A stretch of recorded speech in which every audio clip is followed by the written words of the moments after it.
in news from Jamaica, will United States President Barack Obama lobby the International Monetary Fund (IMF) on behalf of Jamaica? 5 U.S. Congress members have written to the president asking him to petition the multilateral agency to revisit the terms of its agreement with Jamaica. One prominent trade unionist has applauded the move and believes the initiative could impact continued dialogue with the IMF. Here's more from Tanika Thomas. No doubt, Jamaica's economy is in a precarious state. The country is halfway through its economic reform program supported by the International Monetary Fund (IMF), but the severe austerity measures have left Jamaicans on their knees. While the government tries desperately to meet the stipulations of the IMF agreement, the majority of Jamaicans struggle daily to make ends meet. It's definitely one of the reasons that forced 5 U.S. Congress members to urge United States President Barack Obama to use his clout to persuade the IMF to revisit the terms of its agreement with the island to avert potential social and economic ills. Noted trade unionist Danny Roberts agrees the Jamaican economy is in a fragile position. He welcomes the intervention by the 5 U.S. legislators. Mr. Roberts argues that halfway through the 4-year IMF program, most of the objectives are yet to be met. The major objectives of the IMF agreement is to achieve substantial economic growth, to improve per capita GDP, and to raise the level of total factor productivity, none of which we're achieving. In fact, some of the indicators are trending in the wrong direction. So that if the policies are to underpin the strategies of economic growth and increased improvements in per capita income, and those are not being achieved, then we really have to examine those policies again. So it is a welcome gesture on the part of the 5 U.S. lawmakers, and I hope that President Obama gives it some due consideration. In a letter dated July 14, 2015, the 5 U.S. Congress members, all African Americans, Yvette Clarke, Maxine Walters, Sheila Jackson-Lee, Gregory Meeks, and Charles Rangel, gave President Obama some stark facts about the country's economic malaise. The politicians pointed out that Jamaica's huge debt of approximately 140% of GDP and the extreme fiscal austerity measures have proven quite counterproductive.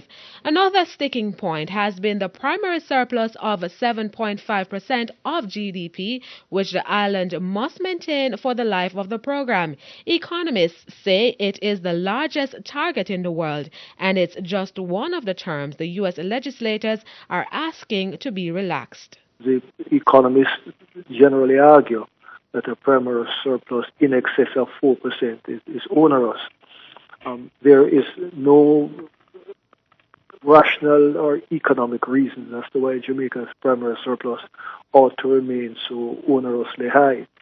In other countries, in Greece, in Portugal, for example, where the debt to GDP is more or less within our range, that their primary surplus range between 3 to 4%. So that I think that has to be one of the considerations that must come to the table in any re-examination of the IMF's policy. But much of Jamaica's challenges lie in its lackluster growth. Every fiscal year, the government has to sacrifice capital development to accommodate debt obligations. It's one of the areas Danny Roberts believes should be urgently addressed. Because we have been failing to grow the economy, we're about to be diverting funds which have been earmarked for capital development into meeting the primary surplus. So we are stifling the opportunity for growth simply to provide funds under the auspices of the primary surplus to be able to pay back the debt somewhere in the future. And while it is important that debt has to be repaid and we have to honor that debt, it is equally important that we grow ourselves out of the quagmire that we're in, because that is the only sustainable way in which we can hope to meet our debt obligation.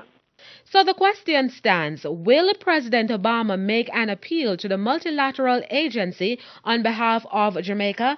And if yes, will the IMF consider the fiscal challenges of the Portia Simpson administration and provide the government with the necessary fiscal space it desperately desires? Tanika Thomas reporting for CEEN Caribbean News.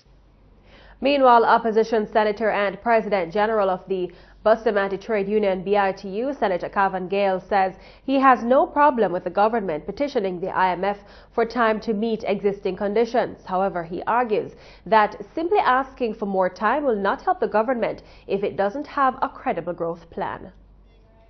Whether or not we lobby for more time to substantiate the effect of that growth, what is going to be required are the strategies that has to be put in place to achieve that growth. And the achieving of that growth can only be marked on the creation of more jobs, the improved efficient economy, and dealing with the structural reforms that are going to be required in the public sector. But I have no difficulty as a trade unionist representing workers who will be going through these austerity measures. Senator GAYLE says public sector workers are being severely challenged by the belt-tightening measures. He notes that if the IMF agrees to revisit the terms of agreement with Jamaica, the government must first implement social interventions to shield the country's most vulnerable. The burden that is being carried in terms of a depreciating purchasing power, to have any examination as to the targets set by the IMF and the conditionalities that continue to prevail. What I would hope is that coming out of any adjustment, you have some social measures put in place to buffer the population, the society, and the working class throughout these period of challenges.